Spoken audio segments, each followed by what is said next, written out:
Luciferian New World Order is in the process of establishing a communistic socialistic one world government.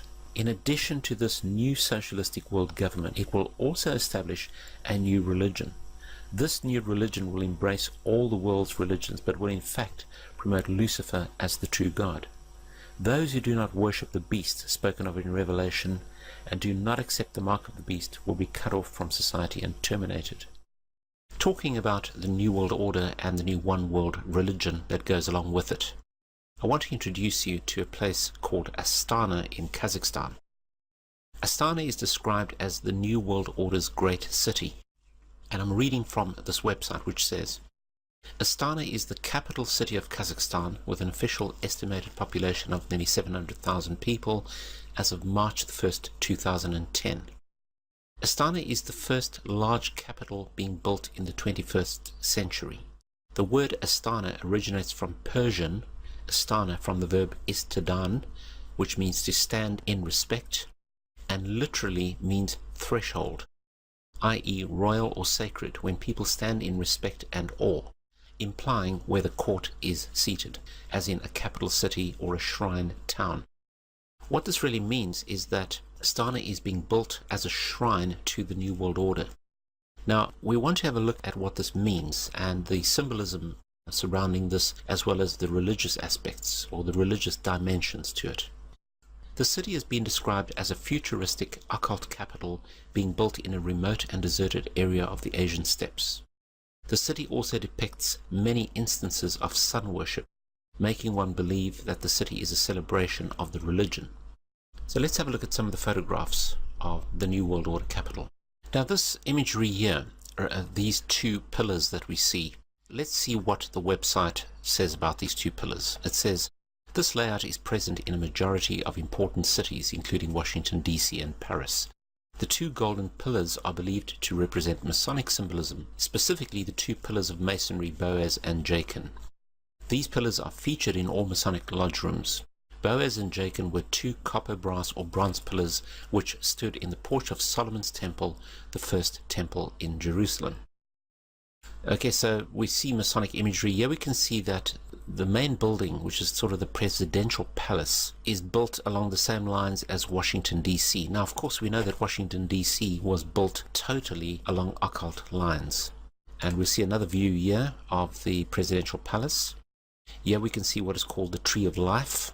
At the back here, we'll see later that there's a meeting room right at the top here where the world's religions are being united. There's an eagle up there which symbolizes power. We're seeing basically a New World Order, New Age city being built. Okay, so let's carry on. Going inside, we see this globe signed by representatives from 17 religious denominations, and this represents uniting all religions together under the New World Order. Very, very, very, very significant. Okay, so we see a clear plan that part of the New World Order is to unite the world's religions without a shadow of doubt. Now, this pyramid is dedicated to the renunciation of violence and to bring together the world's religions. The architect claims that the building has no recognizable religious symbols, but in reality the pyramid is a temple for sun worship, which is the religion of the New World Order. The pyramid is the main symbol of Freemasonry and ancient religious doctrine. Today's elite use these pyramids as symbols of power throughout the world. Las Vegas and Dubai contain similar structures, as do many other cities in the world. Here we have the apex of the pyramid, and this is what we're going to see inside.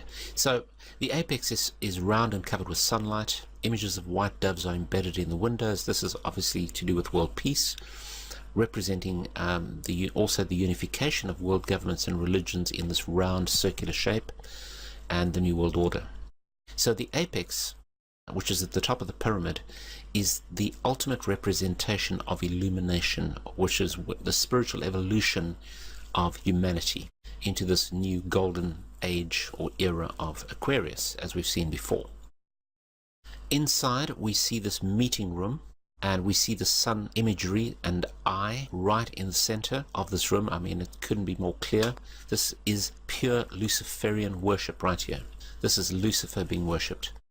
And this meeting room here, which is the main room, also has the sun symbolism and or eye in the ceiling, and it is the conference room where the religious leaders of the world meet. But we can see here the sun occupies the whole ceiling. So all about illumination. This is the tree of life. And it says this monument is meant to embody a folk tale about a mythical tree of life and a magic bird of happiness. The tree of life, as it's called, is a roadmap which spirits supposedly use when they leave the material world to join the afterlife. The golden globe at the top of the monument represents the sun, the supreme deity, and here we have sun worship again. Now inside the gold globe, which is right at the top of that construction there, we have this very strange looking symbol.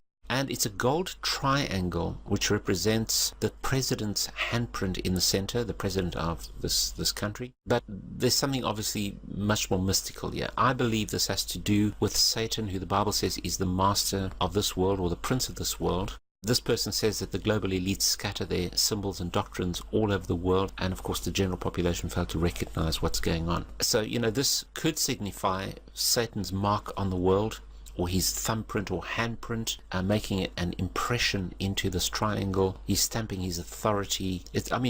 Ultimately, this is right at the top of this tree of life. So, once again, we have the shrine to Luciferianism, to illumination, that Satan is in fact the light bearer and the bringer of light to humanity and spiritual life to humanity.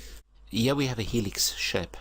The helix has to do with the DNA of mankind, and one of the very significant things that you're going to find when you start studying the occult and what's happening in this new age one world religion is the fusion of the sons of God with the daughters of men, i.e. the fallen angels being fused with humans to form these new superhumans, again this concept of transhumanism.